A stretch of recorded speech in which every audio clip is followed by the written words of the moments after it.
सभी विद्यार्थियों का मीनाज एजुकेशन हब में हार्दिक अभिनंदन है।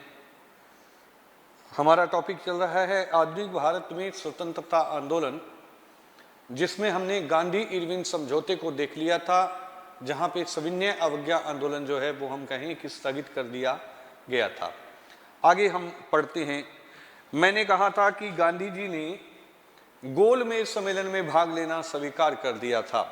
अगर गोलमेज सम्मेलनों की अगर हम चर्चा करते हैं, गोलमेज सम्मेलनों की बात करें तो जो है 3 गोलमेज सम्मेलन हुए थे, यानी कि हम कह सकते हैं कि 3 जो है गोलमेज सम्मेलन हुए थे। और 3 गोलमेज सम्मेलन जो हुए थे वो कहाँ हुए थे? तो ये हुए थे लंदन में, यानी कि भारत में इनका आयोजन नहीं किया गया था। 3 गोलमेज सम्मेलन भारतीयों की समस्या के समाधान के लिए जो है वो यहाँ पे जो है बुलाए गए थे। कभी साइमन कमीशन ने भी यही कहा था कि जो है ऐसे सम्मेलनों का आयोजन जो है वो होना चाहिए। लेकिन अगर हम पहले गोलमेज सम्मेलन की बात करते हैं तो पहला गोलमेज जो सम्मेलन था उसकी अगर हम बात करें तो ये 12 नवंबर से जो है शुरू हो गया था।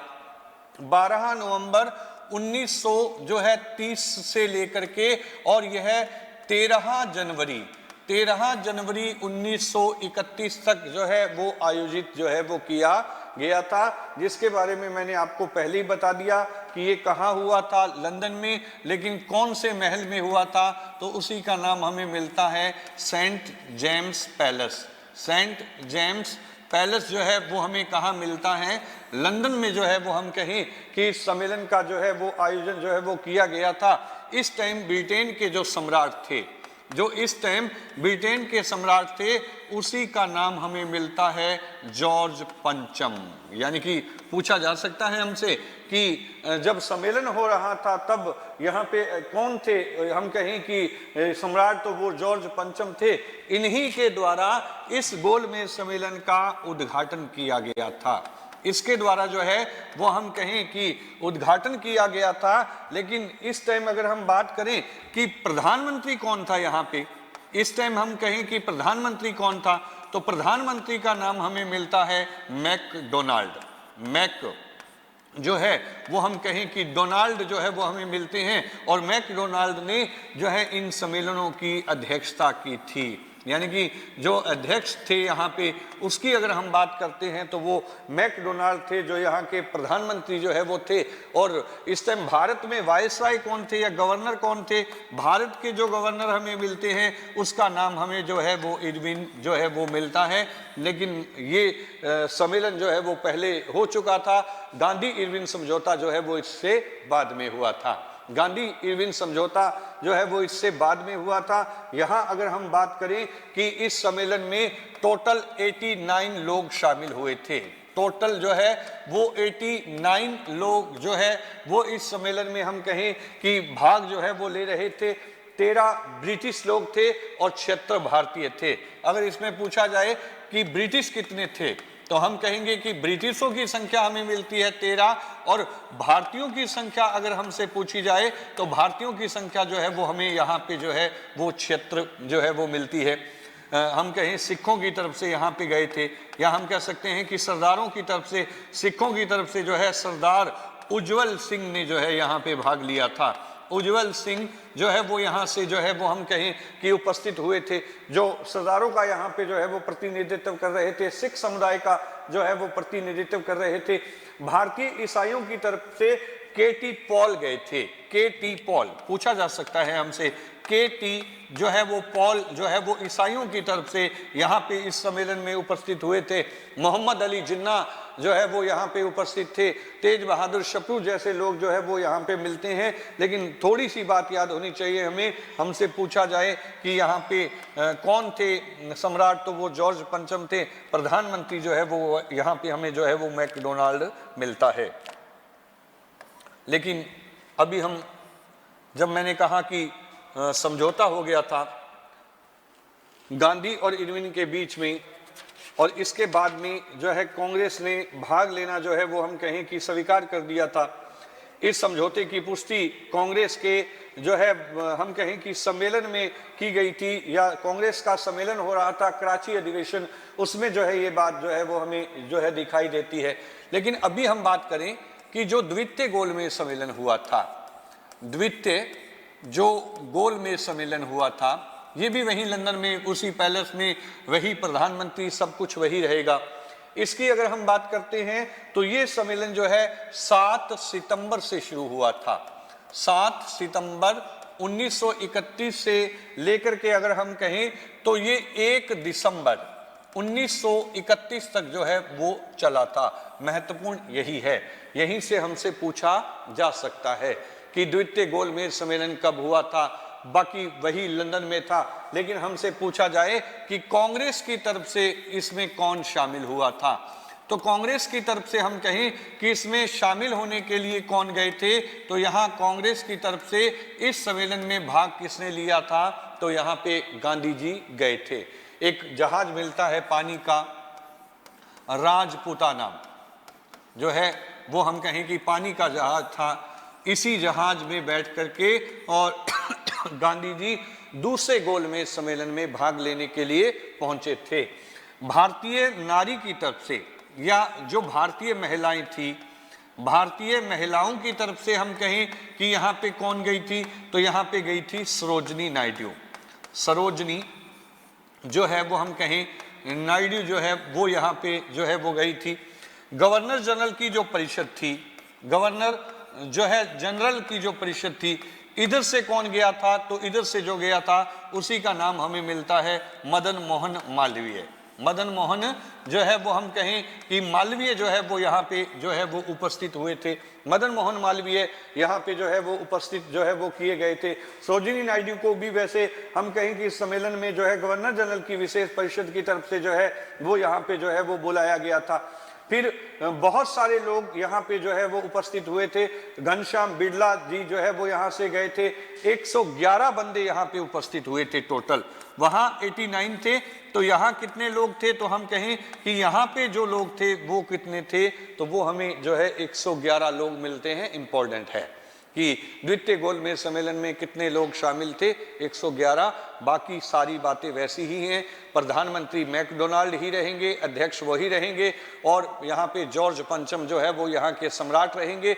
हम कहें कि द्वितीय गोलमेज सम्मेलन यहाँ पे हो रहा था।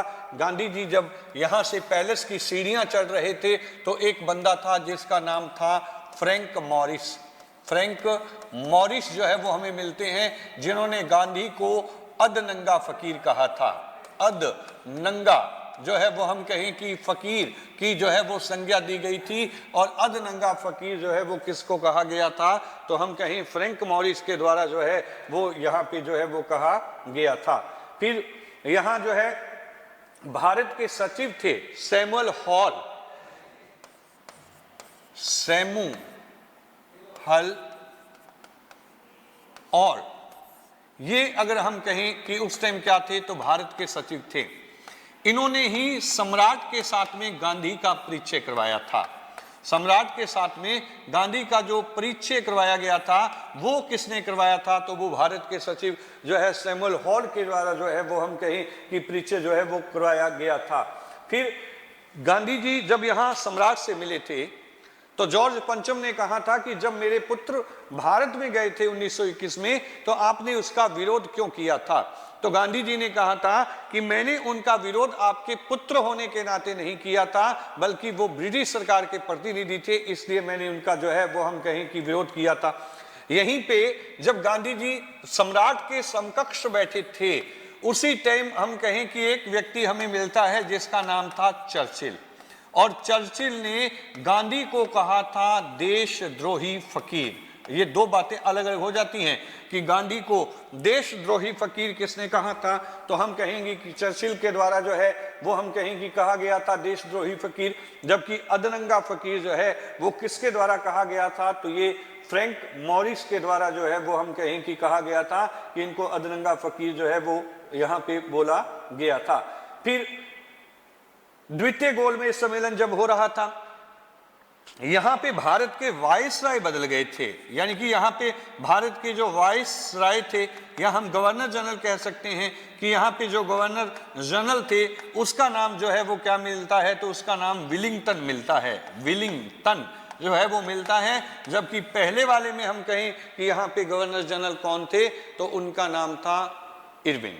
ये यहाँ पे थोड़ी सी जो है चेंजिंग हो जाती है, इसके बारे में हमें थोड़ी बातें याद रखनी चाहिए। हमसे पूछा जा सकता है दूसरे गोलमेज सम्मेलन में कांग्रेस की तरफ से कौन हुआ शामिल, तो गांधी हुए थे।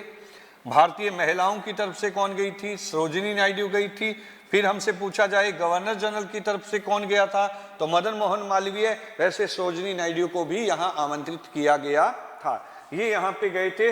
टोटल 111 लोग थे। फ्रैंक मॉरिस ने इनको अदनंगा फकीर कहा था। सैमुअल हॉल ने जो है वो हम कहें कि इनकी जो है वो मुलाकात करवाई थी सम्राट के साथ में, और जब ये सम्राट के करीब बैठे थे तो गांधी को जो है चर्चिल ने देशद्रोही फकीर की जो है वो हम कहें कि संज्ञा दी थी। लेकिन दूसरा गोलमेज सम्मेलन भी असफल हो गया था, दूसरा गोलमेज सम्मेलन भी असफल हो गया था। हम ये कह सकते हैं कि दूसरा ही नहीं, तीनों ही गोलमेज सम्मेलन जो है वो हम कह सकते हैं कि असफल जो है हो गए थे। लेकिन कभी हमें याद होना चाहिए कि क्यों हुआ था, तो सांप्रदायिकता के ऊपर गतिरोध था, सांप्रदायिकता के ऊपर विरोध था। और गांधी जी जब कभी गोलमेज सम्मेलन से लौट रहे थे तो उन्होंने मुलाकात की थी मंसोलिनी से। तो किस तानाशाह से मुलाकात हुई थी गांधी जी की जब वहां से लौट रहे थे, तो हम कहें मंसोलिनी से जो है मुलाकात की थी। और भारत में आकर के इन्होंने कहा था कांग्रेस ने जो मुझे झंडा दिया था उसको मैंने गिरने नहीं दिया है। ये बात जो है वो हम कहें कि यहाँ से हो गई थी कि खाली हाथ लौटा हूं, लेकिन मैंने उस झंडे को नहीं गिरने दिया जो मुझे यहाँ पे जो है सौंपी गई थी। जब गांधी यहाँ भारत में आ गए थे तो मैंने कहा कि यहाँ भारत के जो गवर्नर जनरल हमें मिलते हैं उसी का नाम था विलिंगटन, विलिंगटन।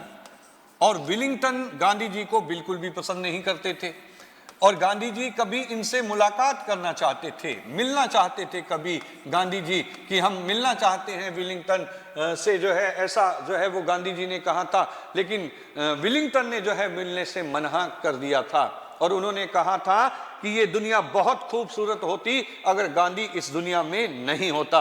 ये बात किसके द्वारा कही गई थी, तो हम कह सकते हैं कि ये बात विलिंगटन के द्वारा जो है वो कही गई थी। और विलिंगटन के द्वारा ये बात कही गई थी किसके लिए, गांधी जी के लिए।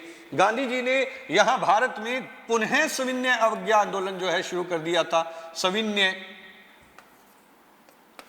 जो है हम कहें कि अवज्ञा आंदोलन जो है वो शुरू किया पुनः यहाँ पे, लेकिन इसको जो है दबा दिया गया।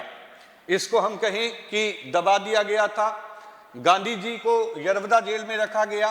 गांधी जी हम कहें कि कौन सी जेल में थे, तो यरवदा जेल में जो है वो हम कहें कि इनको रखा गया था, पूना में यरवदा जेल में गांधी जी को रखा गया। तो इसी टाइम जो है एक जो प्रधानमंत्री थे ब्रिटेन के, जिसका नाम था मैकडोनाल्ड, तो मैकडोनाल्ड के द्वारा भारत में जो है सांप्रदायिक पंचांग लाया गया था। सांप्रदायिक जो है वो हम कहें कि पंचांग जो है वो यहाँ पे हम कहें कि यहाँ पे लाया गया था। और सांप्रदायिक पंचांग जो ला रहे थे वो कौन थे, तो उन्हीं का नाम मैकडोनाल्ड था। और सांप्रदायिक पंचांग आया था 16 अगस्त 1932 को। 16 अगस्त 1932 को जो है सांप्रदायिक पंचांग लाया गया था, और इसी के समर्थन में थे डॉक्टर भीमराव अंबेडकर, जो दलितों की तरफ से हम कहें कि थे। और वो जो है यहाँ पे 16 अगस्त 1932 को सांप्रदायिकता का पंचांग जो है वो भारत में लाया गया, और इसी का विरोध किया गांधी जी ने। गांधी जी इस जो है सांप्रदायिक पंचांग का जो है वो हम कहें कि विरोध करते हैं, और गांधी जी ने यहाँ पे जो है इस पंचांग के विरोध में जो है यहाँ पे अनशन शुरू कर दिया था, या यहाँ पे हम कहें कि अनशन जो है वो अपना लिया था। अनशन जो है गांधी जी ने यहाँ पे जो है शुरू कर दिया था। 20 सितंबर 1932 को अनशन शुरू किया गया, और हम कहें मदन मोहन मालवीय के प्रयासों से 26 सितंबर 1932 को हम कहें कि गांधी और अंबेडकर के बीच में समझौता हुआ था। गांधी और अंबेडकर के बीच में जो है वो हम कहें कि समझौता हुआ था, और ये पूना में हुआ था, इसीलिए इसको पूना पैक्ट कहते हैं। पूना पैक्ट समझौता जो है वो कब हुआ था? तो 26 सितंबर 1932 को जो है वो हम कहें कि यहाँ पे पूना पैक्ट समझौता जो है वो किया गया था, जो दलितों के नेता अंबेडकर और गांधी जी के बीच में जो है वो हुआ था। और इस समझौते को करवाने में जो महत्वपूर्ण भूमिका अदा की थी वो किस बंदे के प्रयास थे? तो उसी का नाम हमें मिलता है मदन मोहन मालवीय। मदन मोहन मालवीय के जो है वो हम कहें कि यहाँ पे हमें जो है वो विशेष तौर पे जो है वो प्रयास जो है वो दिखाई देते हैं। यहां सांप्रदायिक पंचांग में दलितों के लिए 71 सीटों का प्रावधान था। यानी कि जब सांप्रदायिक पंचांग आया था तो दलितों के लिए यहां पे जो सीटें रखी गई थी, अगर हम कहें दलित समाज के लिए, तो वो सीटें यहां पे रखी गई थी 71। लेकिन जब ये हम कहें कि समझौता हो गया था, ये समझौता हुआ जिसको गांधी इरविन समझौता कहते हैं, तो ये सीटें यहाँ पे फिर आरक्षित कर दी गई थी। और ये सीटें जो है वो हम कहें कि आरक्षित की गई थी 148 सीटें यहाँ पे जो है वो आरक्षित जो है वो कर दी गई थी। लेकिन मोटी मोटी बात हमें याद होनी चाहिए कि गांधी जी कौन सी जेल में थे? यरवदा में। सांप्रदायिक पंचांग कौन लेके आया था? मैकडोनाल्ड। क्यूमियल अवार्ड भी कहते हैं इसको। ये 16 अगस्त जो है 1932 को भारत में बुलाया गया। गांधी जी ने विरोध करते हुए अनशन शुरू कर दिया, लेकिन हमारे लिए इंपॉर्टेंट तारीख है 26 सितंबर 1932। मदन मोहन मालवीय के प्रयासों से गांधी जी और अंबेडकर के बीच में जो है समझौता हुआ था, जिसको पूना पैक्ट समझौता कहते हैं। यहां सीटें 71 थी, लेकिन यहां पे सीटों को बढ़ा के कितना कर दिया गया था? तो यहां सीटें बढ़ा के जो है वो 148 जो है वो हम कहें कि कर दी गई थी। केंद्रीय विधानमंडल में 18% सीटें जो है यहां देनी जो है वो हम कहें कि स्वीकार कर ली थी। और लगभग 17 लोगों ने इस पे जो है वो हम कहें कि हस्ताक्षर किए थे। लेकिन याद रखिएगा कि महात्मा गांधी ने स्वयं इस पे हस्ताक्षर नहीं किए थे। महात्मा गांधी की तरफ से यहां इस समझौते पे जो हस्ताक्षर किए थे वो मदन मोहन मालवीय के द्वारा ही किए गए थे। यानी कि गांधी अंबेडकर समझौते पर, पूना पैक्ट समझौते पे गांधी जी के हस्ताक्षर नहीं थे। गांधी जी की तरफ से समझौते को स्वीकार किया गया मदन मोहन मालवीय के द्वारा, और उन्हीं के द्वारा जो है इसके ऊपर हम कहें कि जो है वो यहाँ पे जो है वो हस्ताक्षर किए गए थे मदन मोहन मालवीय के द्वारा। अब आगे हम जो है वो बढ़ जाते हैं। 1932 की ही अगर हम बात करते हैं, 1932 में गांधी जी के द्वारा, इंपॉर्टेंट सन हो जाएंगे अब गांधी जी से संबंधित हम कहें, इन्होंने हरिजन सेवक समाज बनाया था।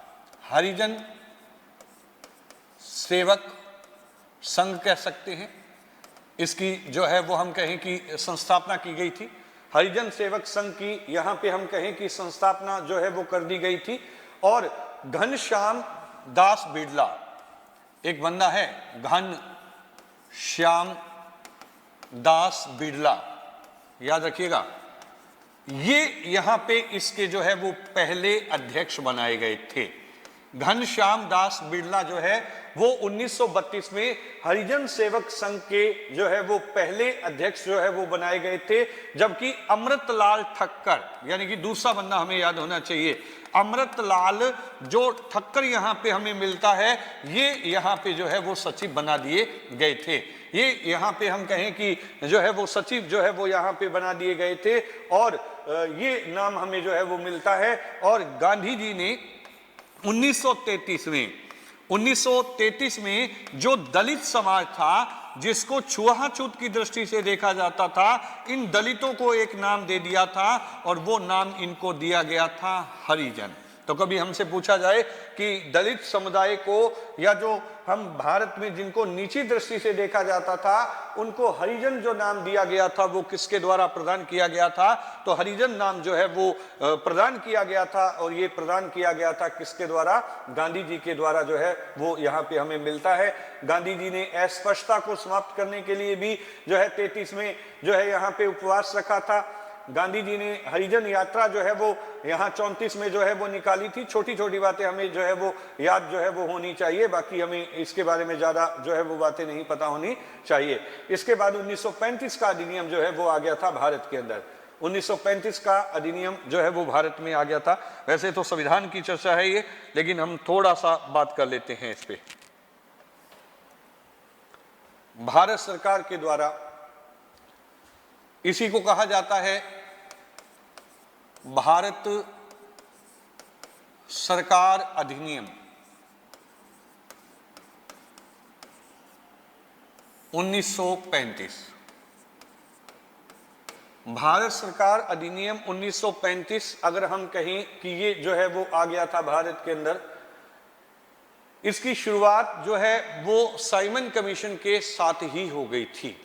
एक बहुत बड़ा कमीशन, हम कहें कि साइमन कमीशन था, 1919 के अधिनियम की जांच के लिए भारत में जो है वो लाया गया था। लेकिन हम कहें कि उसी की सिफारिशें थी, उसी के आधार पे 1935 का जो है वो अधिनियम भारत के अंदर जो है वो आ गया था।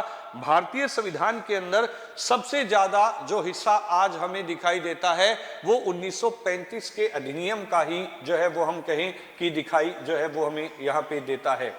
इसकी अगर हम बात करते हैं कि जब साइमन कमीशन यहाँ पे जब ये 1935 का अधिनियम आया था तो इसके आधार पे जो बर्मा था, बर्मा उस टाइम ब्रिटिश जो है भारत का ही हम कहें कि हिस्सा था, बर्मा को जो है इससे क्या कर दिया गया था, अलग कर दिया गया था। बर्मा को इससे जो है वो हम कहें भारत से अलग जो है वो कर दिया गया था।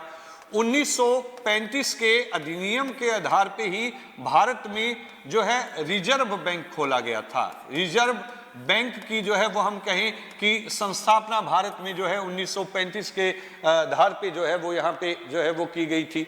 फिर इसमें अगर हम कहें कि भारत के अंदर जो है संवैधानिक निरंकुशता का प्रतीक माना जाता है इसी अधिनियम को।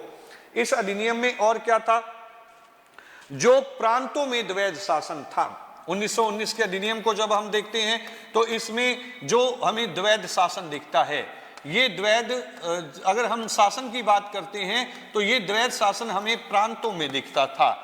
लेकिन इस अधिनियम के द्वारा यानी कि 1935 के द्वारा अगर मुख्य तौर पे हम देखें तो ये प्रांतों में समाप्त कर दिया गया। द्वैध शासन प्रांतों में समाप्त करके और इसको जो है वो लागू कर दिया गया था। और इसको कहाँ लागू किया गया था, तो हम कह सकते हैं केंद्र में जो है वो लागू कर दिया गया था। ये सब चीजें हमें जो है 1935 के अधिनियम में ही जो है दिखाई देती है। 1935 के अधिनियम के बारे में जो है वो कहा गया था कवि नेहरू के द्वारा कि ये एक ऐसा यंत्र है जिसमें ब्रेक तो बहुत हैं लेकिन इंजन नहीं है। ये बातें नेहरू ने किस अधिनियम के लिए कही थी, तो 1935 के लिए जो है वो हम कहें कि ये बात जो है वो कही गई थी। हमें मोटी मोटी बातें जो है इसके बारे में जो है वो पता होना चाहिए। परवर समिति के आधार पे ये पारित किया गया था। एक समिति कभी पूछी जाए, वैसे तो नहीं पूछेगा आपसे, हम कहें परवर समिति के आधार पे कौन सा अधिनियम जो है वो पारित कर दिया गया था, तो परवर समिति के आधार पे 1935 का अधिनियम भारत के अंदर जो है वो हम कहें कि पारित कर दिया गया। फिर इसी के द्वारा बर्मा अदन को भारत से अलग किया गया। 1935 के अधिनियम के द्वारा ही भारत में रिजर्व बैंक की जो है वो हम कहें संस्थापना की गई थी। यहाँ पे जो है एक सुप्रीम कोर्ट जो है भारत में दिल्ली में आ गया था। इसी प्रकार द्वैध शासन प्रांतों में जो है वो समाप्त करके और इसको लागू कर दिया गया था। और इसको लागू कहाँ किया गया था, तो हम कहें कि सेंटर में जो है इसको जो है वो लागू कर दिया गया था। ये मुख्य बातें हमें यहाँ पे जो है वो दिखाई देती हैं। 1935 के बाद में अगर मोटी मोटी जो है वो बात करते हैं, 1937 में जो है वो चुनाव हो रहे थे।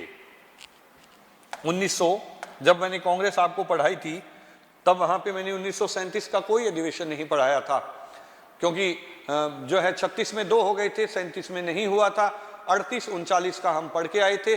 37 में जो है केंद्रीय विधानमंडलों के चुनाव हो रहे थे और जो है वो चीज दिख रही थी, इसलिए वहां कांग्रेस का कोई अधिवेशन जो है वो नहीं हुआ था। लेकिन उसके बाद अगर हम बात करते हैं तो यहाँ 1939 में द्वितीय विश्व युद्ध जो है वो शुरू हो गया था।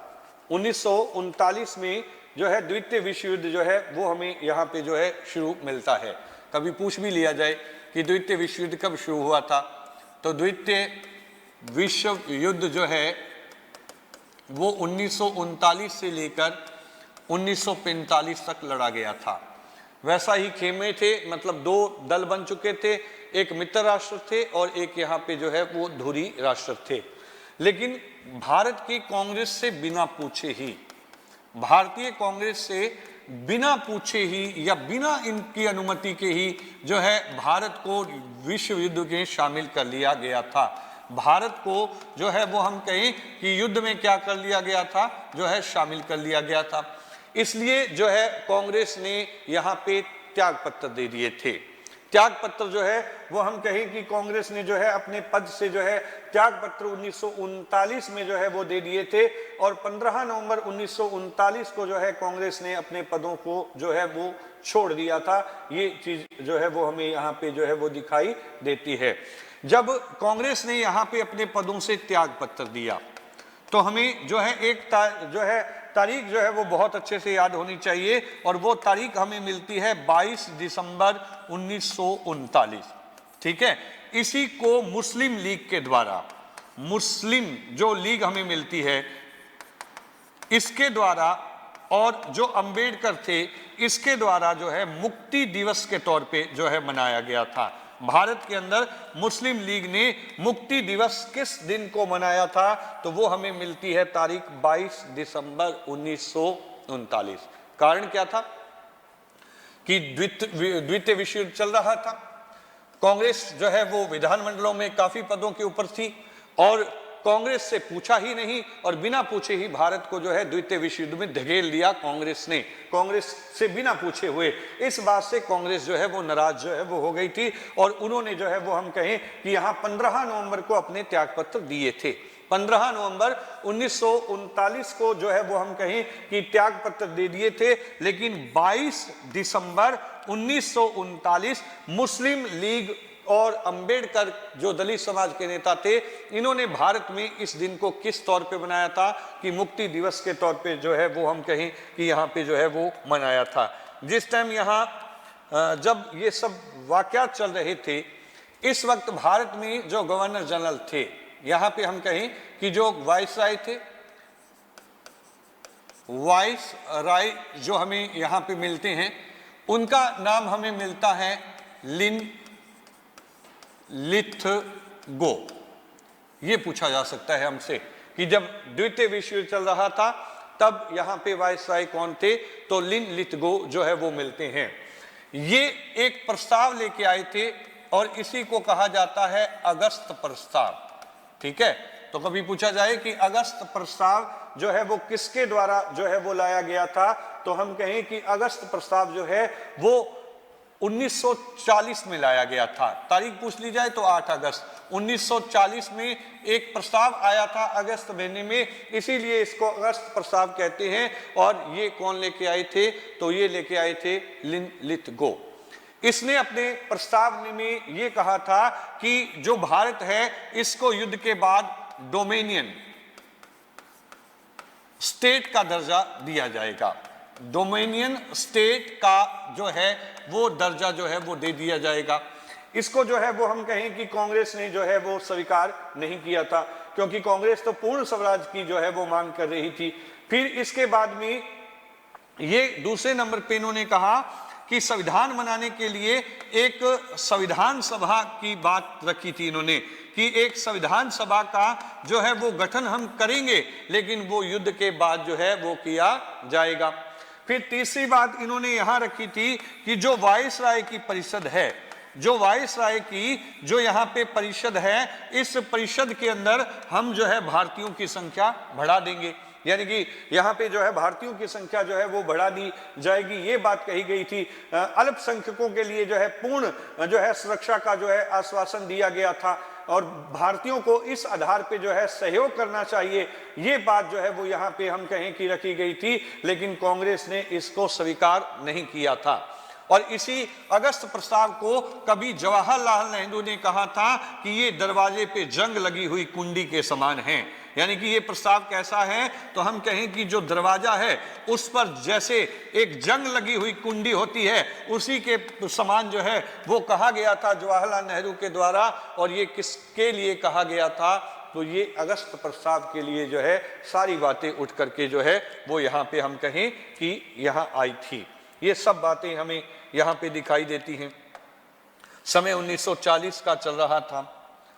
1940 की अगर हम बात करते हैं तो 1940 में गांधी जी ने एक सत्याग्रह शुरू कर दिया था और उसी का नाम हमें मिलता है व्यक्तिगत सत्याग्रह।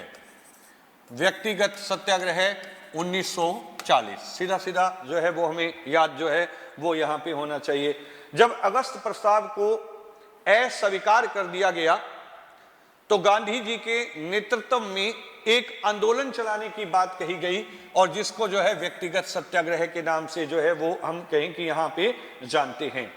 ये जो है सत्याग्रह जो है वो शुरू किया गया था 17 अक्टूबर 1940 को। यानी कि ये तारीख याद होनी चाहिए कि व्यक्तिगत सत्याग्रह जो है वो शुरू कब किया गया था, तो वो 17 अक्टूबर 1940 को जो है वो यहाँ से जो है वो शुरू कर दिया गया था। वर्धा के निकट ही हमें मिलता है पवनार। जगह पूछी जाए कि कहाँ से शुरू किया गया था, पवनार जो है वो वर्धा महाराष्ट्र में है, वहां से जो है ये शुरू किया गया था। और इसमें गांधी जी के हमें जो है सत्याग्रही जो है वो मिलते हैं।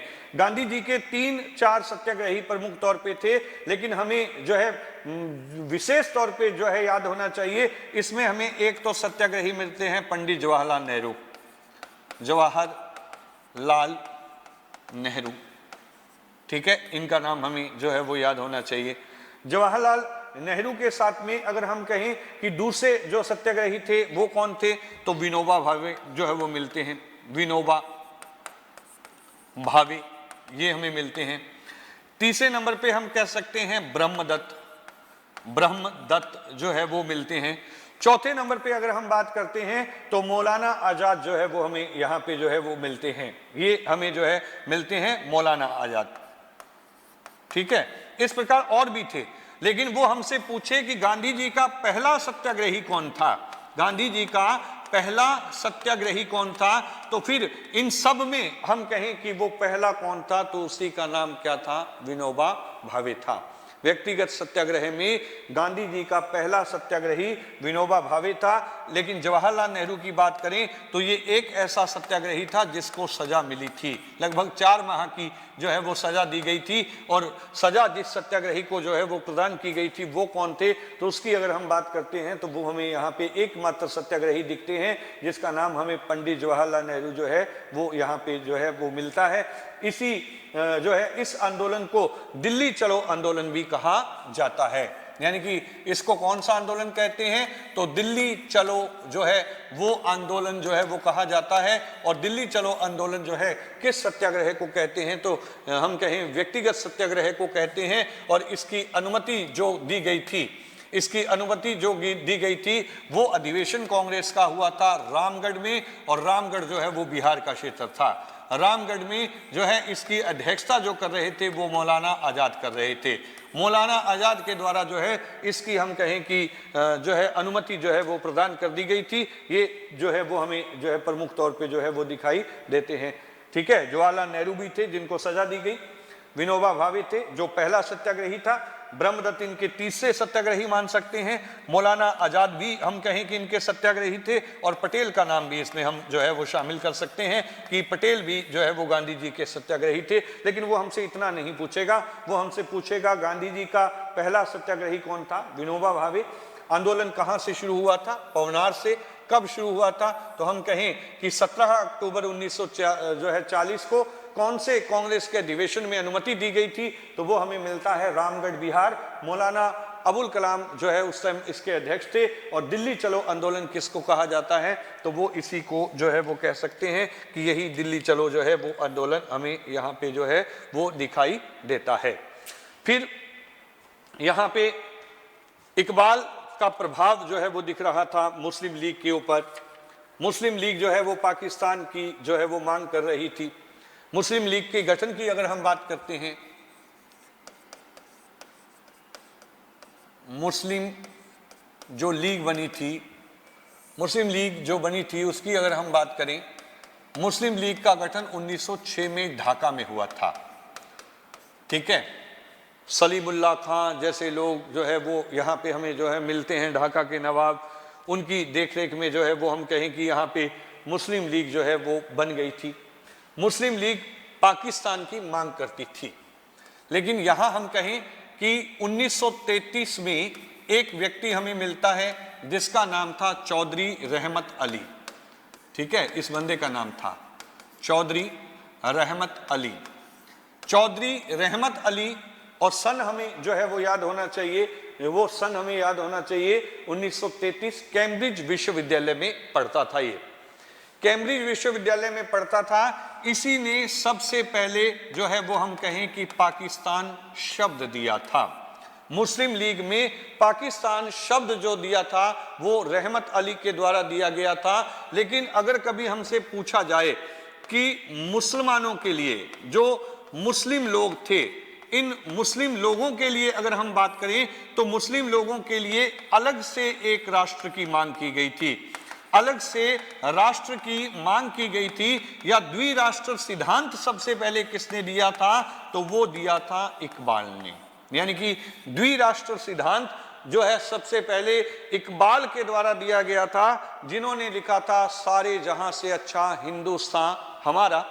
लेकिन यहां तो एक अलग मुस्लिम प्रांत होना चाहिए, इतनी बात कही गई थी। कोई पाकिस्तान शब्द नहीं था, लेकिन ये पाकिस्तान शब्द 1933 में जो है चौधरी रहमत अली के द्वारा जो है वो दिया गया था। और इन्होंने एक पर्चा जो है बांटा था, जिसमें इन्होंने लिखा था अभी नहीं तो कभी नहीं। यानी कि जो वो पर्चा था उसकी जो हम कहें हेडलाइन होती थी वो यही होती थी, अभी नहीं तो कभी नहीं। ये जो है वो इनका पर्चा था, और इसी में पाकिस्तान शब्द जो है वो लेके आए थे रहमत अली। ये बात जो है वो हमें यहाँ पे जो है वो दिखाई देती है। हम कहें कि चौधरी रहमत अली को ही जो है पाकिस्तानी राष्ट्रीय आंदोलन का जनक जो है वो कह सकते हैं। इसके बाद भी ये सब बातें जो है वो यहाँ पे चल रही थी। अब 1940 का समय हो गया था। 1940 में इस मुस्लिम लीग का अधिवेशन हो रहा था। मुस्लिम जो लीग थी इसका अधिवेशन हुआ था लाहौर में। कहाँ हुआ था? लाहौर में। जिन्ना की अध्यक्षता में ये सारी बातें जो है वो हो रही थी। 1940 में जो है वो हमें यहाँ पे जो है ये अधिवेशन जो है वो दिखता है, और इसमें पहली बार मुस्लिम राष्ट्र का प्रस्ताव लाया गया था। मुस्लिम राष्ट्र का जो है वो हम कहें कि यहाँ पे जो है प्रस्ताव लाया गया था, इसीलिए इसको पाकिस्तान प्रस्ताव भी कहते हैं। पाकिस्तान प्रस्ताव भी कहते हैं। और ये सब कुछ हो रहा था 23 मार्च को, इसीलिए 23 मार्च को पाकिस्तान दिवस होता है। पाकिस्तान दिवस जो है वो कब होता है? तो पाकिस्तान दिवस जो है वो 23 मार्च को होता है, क्योंकि 1940 में मुस्लिम लीग का लाहौर अधिवेशन हो रहा था, जिसमें पृथक मुस्लिम राष्ट्र का प्रस्ताव लाया गया था, जिसको भारत के अंदर जो है पाकिस्तान प्रस्ताव के नाम से जो है वो जानते हैं। ये सब कुछ 23 मार्च को हो रहा था, तो इसीलिए हम इसको जो है पाकिस्तान प्रस्ताव के नाम से जो है संबोधित करते हैं। हालांकि इसका जो है विरोध किया गया भारत के बहुत सारे मुसलमानों के द्वारा। मौलाना आजाद के द्वारा इसका विरोध किया गया था। खान अब्दुल गफ्फार खां, जिसको जो है हम कहें कि सीमांत गांधी कहा जाता है, उन्होंने जो है इसका जो है वो विरोध किया था। लेकिन ये सब 1940 में हो रहा था, और ये लीग के जो है अधिवेशन में हो रहा था, जो लाहौर में जो है वो हुई थी। इसके बाद मुस्लिम लीग का अधिवेशन हुआ। मुस्लिम लीग जो है वो अधिवेशन करती है 1943 में, और अब अधिवेशन जो होगा वो कहाँ होगा? वो होता है कराची में। कहाँ होता है?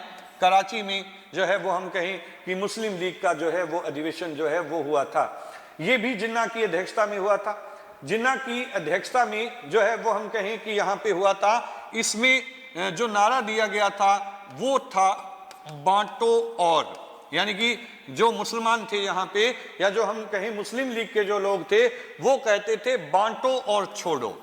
यानी कि किसी को सत्ता मत सौंपो, आप तो बांट दीजिए हमें और जो है छोड़ जाइए, बाकी हम सब कुछ अपने आप जो है वो कर लेंगे।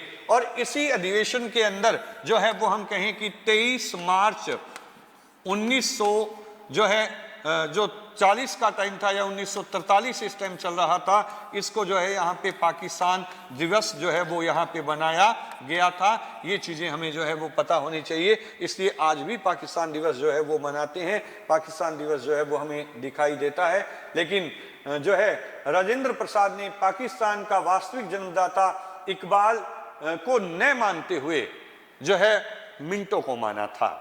कभी संविधान में आपको पढ़ाया गया होगा, एक अधिनियम आया था मार्ले मिंटो सुधार अधिनियम 1909 में, जिसमें पहली बार सांप्रदायिकता के जो है वो बीज बोए गए थे। हमारे जो भारत के पहले राष्ट्रपति थे, जिनका नाम डॉक्टर राजेंद्र प्रसाद हमें मिलता है, डॉक्टर राजेंद्र प्रसाद ने कहा था कि ये जो पाकिस्तान का जो जनक था वो न तो जिन्ना था न ही इकबाल था, ठीक है। इसका जो वास्तविक जन्मदाता था वो मिंटो था। यानी कि मार्ले मिंटो सुधार अधिनियम में जब सांप्रदायिकता के बीज बो दिए गए थे, वहीं से द्वेष पैदा हो गया था हिंदू मुसलमानों में, और एकता जो है वो क्या हो गई थी, नष्ट जो है वो हो गई थी। ये तथ्य हमें यहाँ पे जो है वो दिखाई देते हैं। 1943 तक जो है वो हम कहें कि हमें यहाँ पे जो है वो दिखता है। फिर इसके बाद में 1946 का जो है वो समय हो गया था। 1946 में सन जो है वो हमें याद होना चाहिए यहाँ पे, वही मुस्लिम लीग थी। मुस्लिम लीग ने 1946 के अंदर 16 अगस्त 1946 को हिंदू मुस्लिम दंगे शुरू कर दिए थे, जिसको कहा गया था प्रत्यक्ष कार्यवाही दिवस। प्रत्यक्ष कार्यवाही जो है वो हम कहें कि दिवस मनाया गया था मुस्लिम लीग के द्वारा, और प्रत्यक्ष कार्यवाही दिवस के तहत भारत में जो है वो हम कहें कि इस दिन हिंदू और मुस्लिम दंगे शुरू हो गए थे। हिंदू और मुस्लिम दंगे जो है वो यहाँ पे हम कहें कि शुरू हो गए थे। ये भारत के इतिहास का जो है वो काला दिन माना जाता है। विशेष तौर से कलकत्ता और सिलहट इससे जो है वो बहुत प्रभावित हुए थे। यानी कि जो लीग जो हमें सबसे ज्यादा दंगों से जो प्रभावित क्षेत्र जो है वो दिखाई देता है, वो हमें यहाँ पे जो है वो दिखाई देता है। ये 1946 की जो है वो बातें हमें जो है वो दिखाई देती हैं।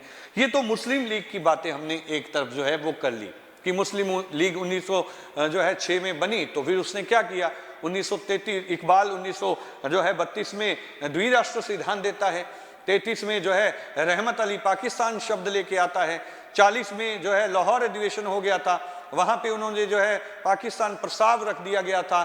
फिर 23 मार्च 1943 को बांटो और छोड़ो और पाकिस्तान दिवस जो है कराची अधिवेशन में मनाया गया, और यहाँ पे 1946 में तो मुस्लिम लीग ने भारत के अंदर क्या कर दिए थे, जो है वो दंगे शुरू कर दिए थे। अब हम थोड़ा सा वापस लौटते हैं कि गांधी जी इस वक्त क्या कर रहे थे।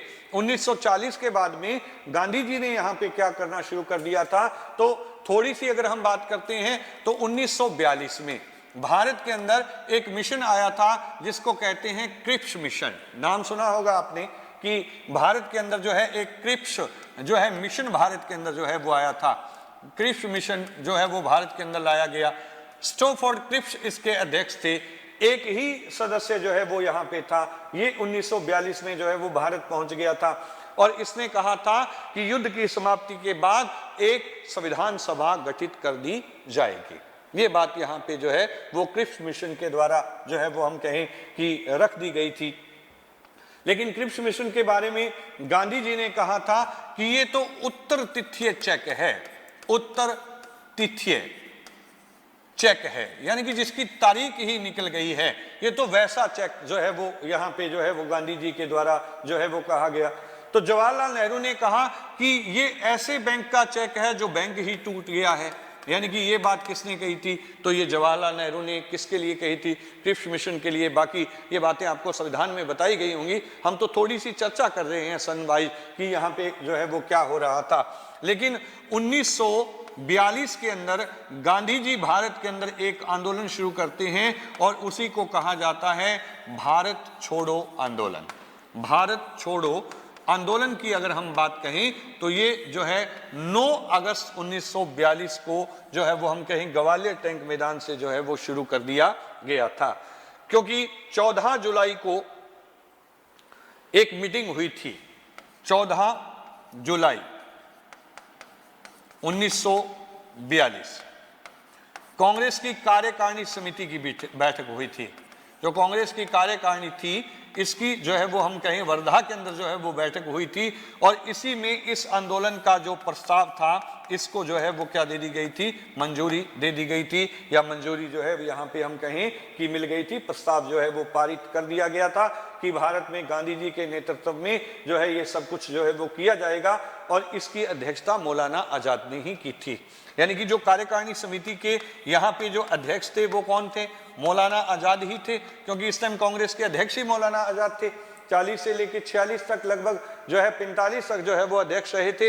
यहाँ भारत छोड़ो आंदोलन चलाने की जो है वो बात कही गई, और हम कहें कि 8 अगस्त को इस कमेटी में अंग्रेजों भारत छोड़ो प्रस्ताव नेहरू जी के द्वारा जो है वो लाया गया था, जिसको यहाँ पे पूर्ण तौर पे जो है वो हम कहें कि मंजूरी जो है वो दे दी गई थी।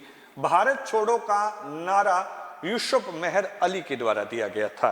ये जो है वैसे तो गांधी जी का नारा था, अंग्रेजों भारत छोड़ो, सॉरी यूसुफ अली मेहर का, गांधी जी ने तो नारा दिया था करो या मरो। ये तिथि हमें जो है वो मिलती है।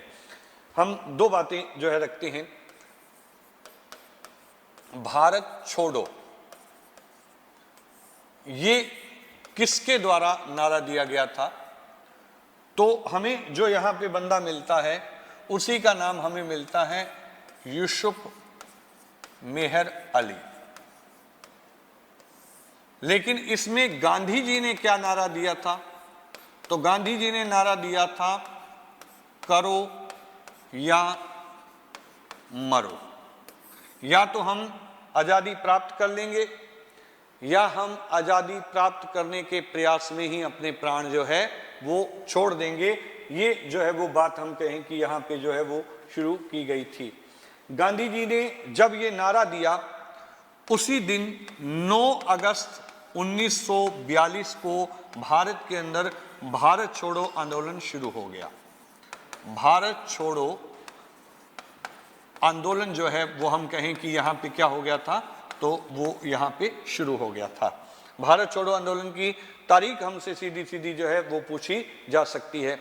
लेकिन इसी दिन अंग्रेजों ने एक ऑपरेशन शुरू किया था, ऑपरेशन